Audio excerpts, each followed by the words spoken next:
beautiful. It's just leftovers. It's amazing. Well, we didn't have any breakfast before we left, so what the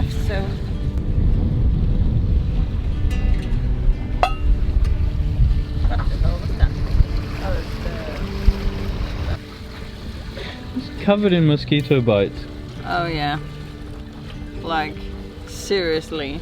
My hand looks like something. Well, it's starting to settle down and it doesn't hurt like it did yesterday. But I think I got 10, 12 mosquito bites. So today we're heading out to Lökholmen, I think. It's called Lökholmen. Lökholmen, yeah. Yeah, just opposite Sandhamn, a famous place in the Swedish archipelago. We went there before when we were on our way back from Germany. But the wind's against us, so we just got to tack up this very big channel here. You can see, and then we're heading down there and then into Sandhamn this way. But yeah, we're having a nice sail at the moment. What's that, honey? What's that? Why did you lose my boy? Chris, you. Hi guys, now if you want a fast track to divorce, then this is the perfect way to do it. No, jokes aside, this was possibly the worst way I could have tried to teach Tanya how to do a man overboard procedure. We've been through the theory of it a few times. I've done it many times before practically, but I expected a little too much of Tanya, and pointing a camera at her and getting her to do everything on the boat, trying to retrieve a buoy, wasn't the best way I could have done it, and that was completely my fault. We ended up in a little bit of an argument because of it. So I may release a video later on about it. It might be edited a bit just to get rid of a bit of negativity that was in that. Maybe it could be a great video to release, how not to do a man overboard, but we need to go back a few steps, and I need to teach Tanya right from the basics with the boat of you know, what exactly to do, what to think about. It's all very well doing it in theory, but until you actually practice doing a man overboard, it's a completely different thing, and it's a really important thing to practice. So yeah, let's get back to the video anyway. Let's go to Sandhamn.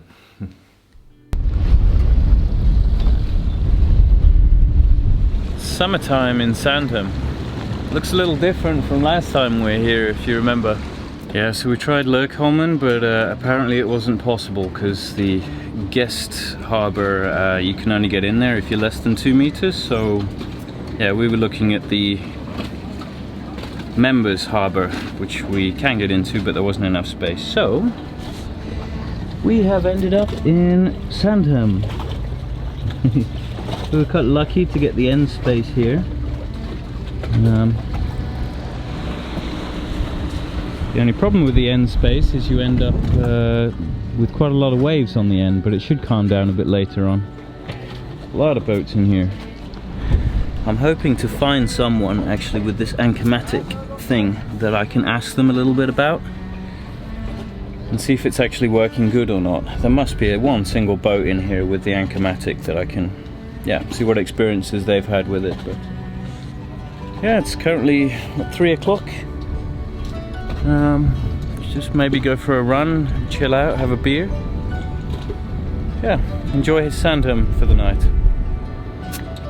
Look at this, it's always like this where people are just jostling trying to get into this marina. Especially these really long ones. I mean, they're got to be like 60 foot long. Very thin, but 60 footers, I mean. So docking here went pretty okay actually. You've got the lines coming from the pontoons that you just pick up and take to the bow and tie on, a bit like a lot of Mediterranean moorings, I guess. But it's interesting to see that a lot of yachts have moored bow in here. Yeah, lots of action around here.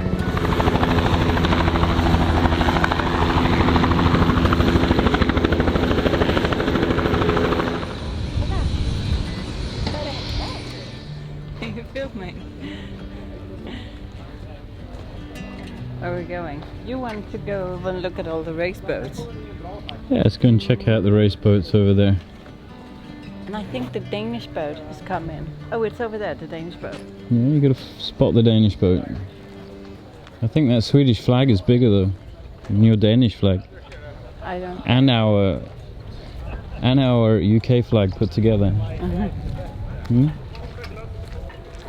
That might be, but it's not pretty. The size of that flag, that's what we need. I need to upgrade.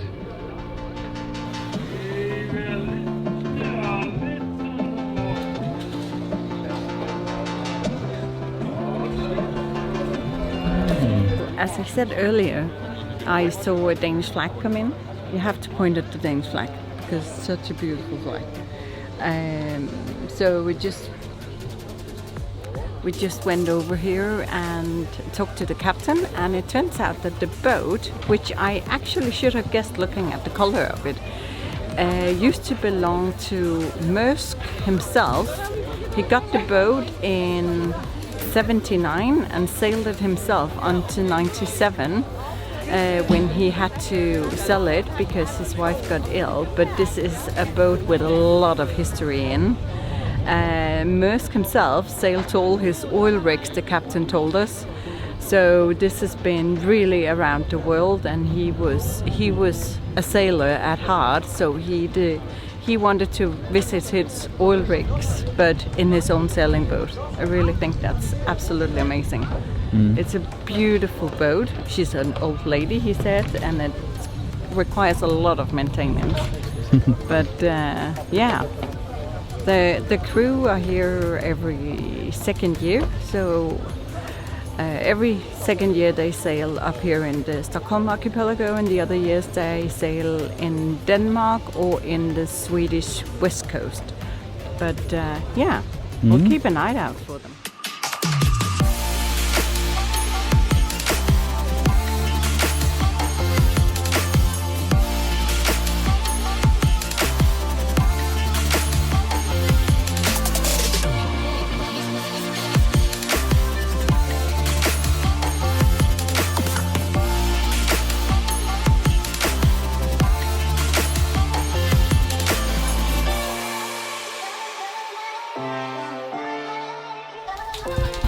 Cooking, honey? Snacks? Yes, I'm just doing some pimentos for the beer. Snacks. Look at that. Funny green snacks. Pimentos. Pimentos. Heineken. Very cool. Lagunitas. In no way is this video sponsored by Lagunitas, but if by any chance they want to sponsor me, then I would sell my soul to get more Lagunitas. It's a good beer. I like it. It's IPA. You don't have to sell your soul. You just have to go to Systembolaget. Yeah, we just have to go to the store. Oh. Cheers. Yeah. Cheers.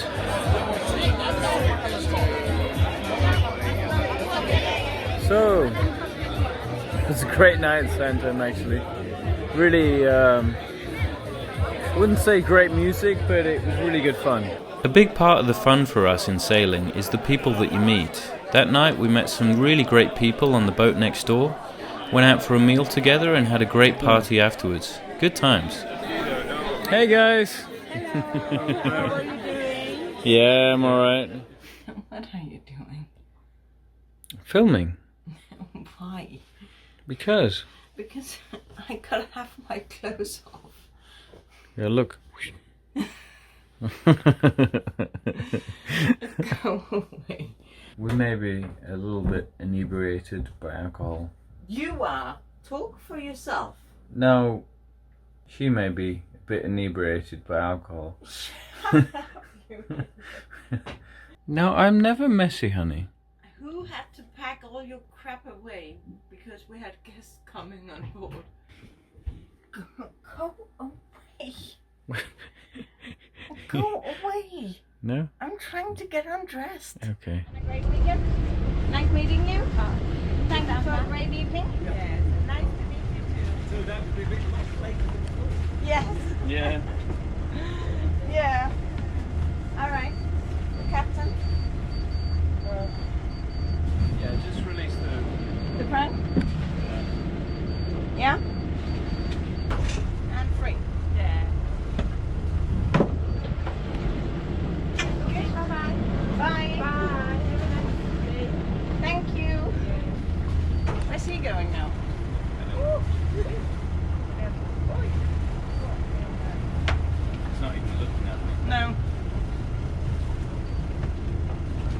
corner there, right? I'll bring the dinghy around.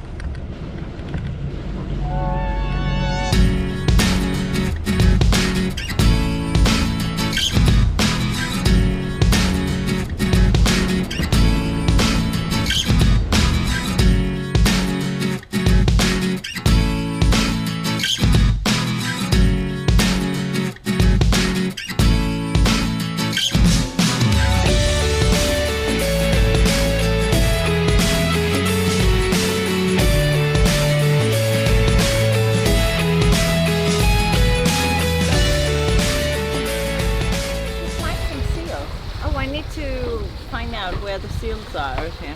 Good morning. We have just left Sandhamn over there. Good morning. Good afternoon. Yeah, good afternoon. We left a bit late again. We had a pretty heavy night last night and got a bit of a thick head today, but that's okay. You had a heavy night. Yeah, I had a heavy night. I met another Brit and then some nice Swedes, and yeah, we went out on the little town of Sandhamn. But now we are leaving and we're heading to a place called Björkö, which is out in the sea pretty much. So you can see now we're actually sailing on open sea. Very almost. Like we're right at the edge of the archipelago now. So some downwind sailing, well almost. We're on a, I think we call it a broad reach. The wind's doing about 6-7 knots and we're doing, I don't know, 4 knots, 4.5. It's great. Nice bit of sailing now.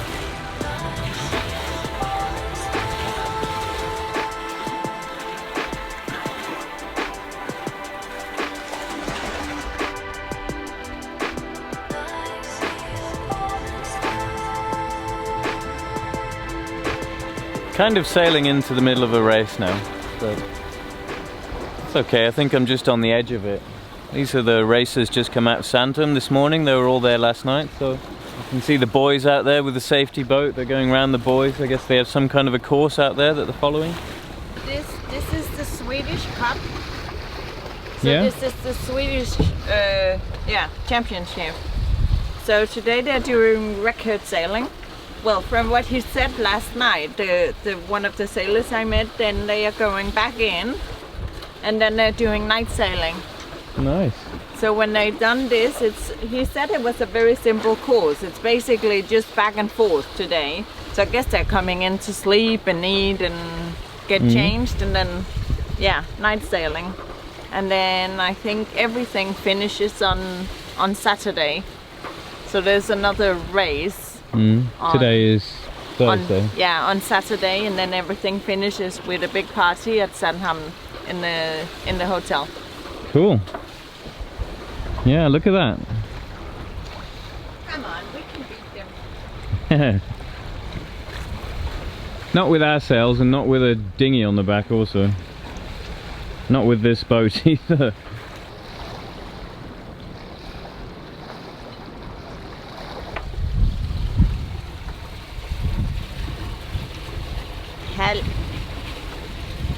Hello. I'm trying to see if that's seals that's lying over there. Tanya's on seal watch and... It's a bloody rock. It's a rock. Okay. Tanya's not on seal watch. I am. She's trying to find seals at least.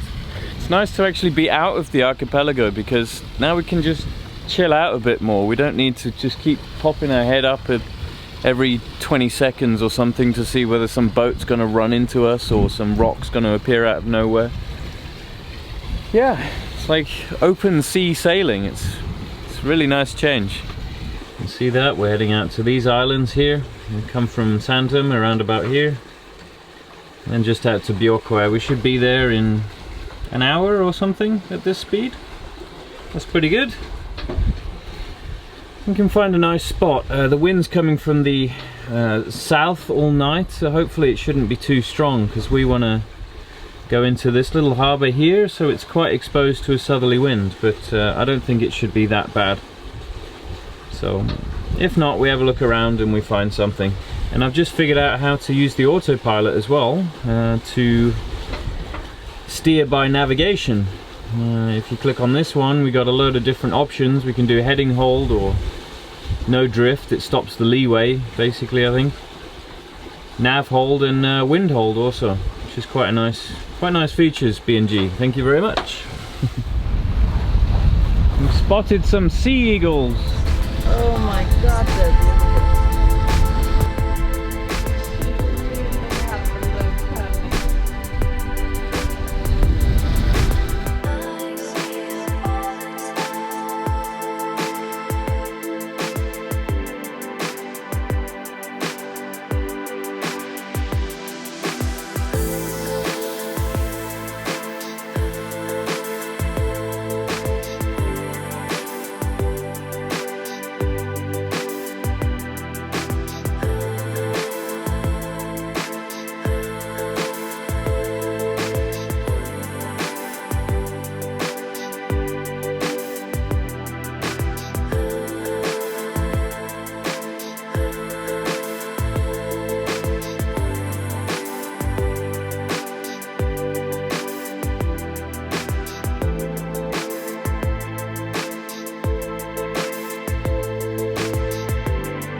Of all the places you could lie on a boat, apparently Tanya has found the most comfortable spot.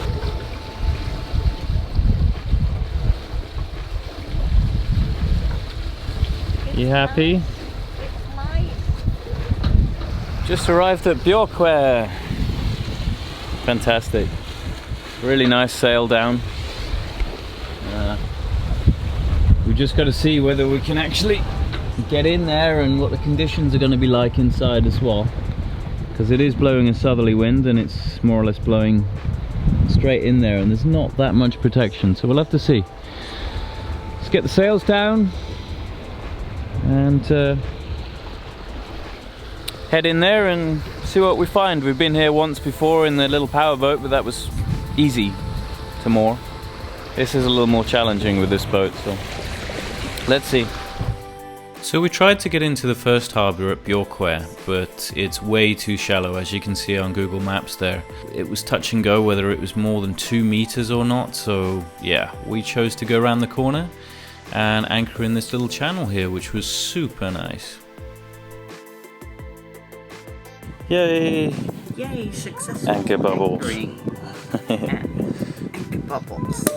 Found this nice little channel, just a few boats, not very busy. Yeah. No, but apparently it was very busy yesterday. Yeah, it's like 20 boats here yesterday.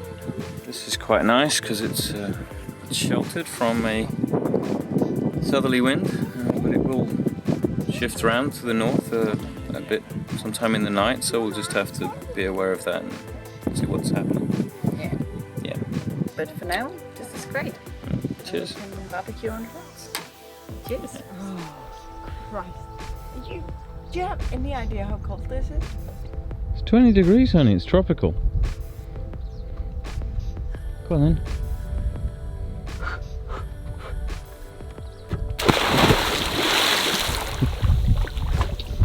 Soaked the thing. I just tried my new tool, actually. It's called Scrubbis. Right? What you're meant to do is just put it under the hull and scrub your boat with it.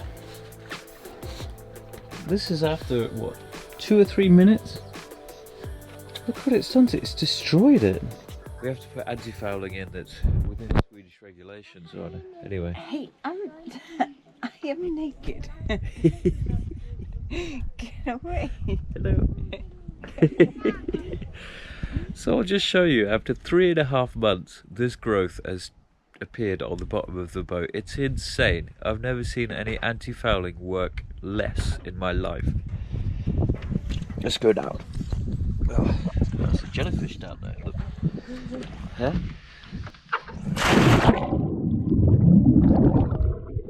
Since recording this, actually, when we've pulled the boat out for the winter, we found out that the growth was really extreme. So I got in contact with a number of Hansa owners and in the Baltic, and they've all been having exactly the same problem. So it turned out that the wrong paint had been specified to Hansa, and some sort of super eco lake paint was applied to the bottom of the boat, which is doing absolutely nothing, as you can see.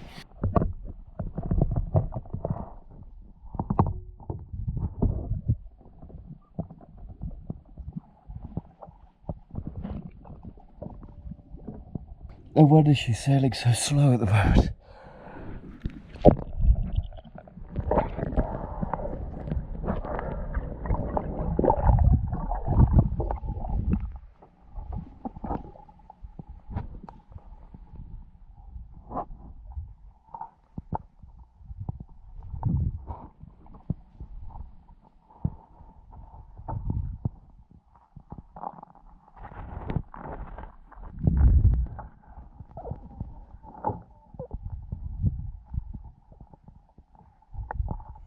This is Swedish anti-fauling at its best, basically. You shouldn't have this after 4 months in the water. You shouldn't have barnacles that are ripping it apart, this thing. Jesus. Hello. Hello. Where are we going? Just around Björkö. Have a look around, do some dinghying. Dinghy! Dinghy rides! Yay!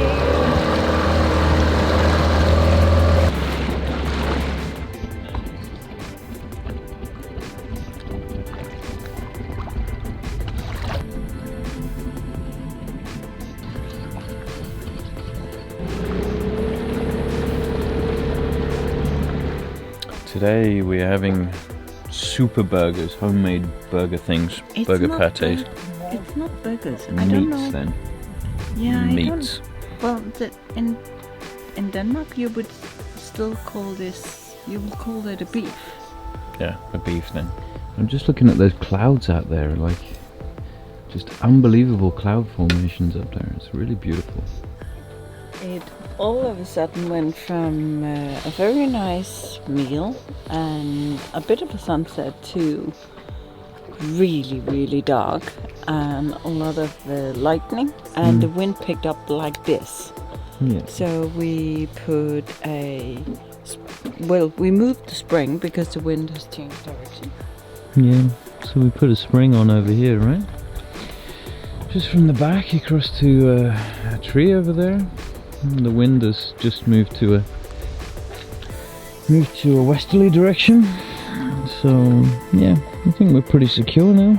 I think so. We moved the dinghy to the other side, checked all the ropes, taken everything that can potentially fly away, taken the flag in, secured the jib so it's not banging around and making a hell of a noise. So I think that we're good. We're good. It's gone very, very dark, very sudden. Yeah. Here's the front just come in over there. Just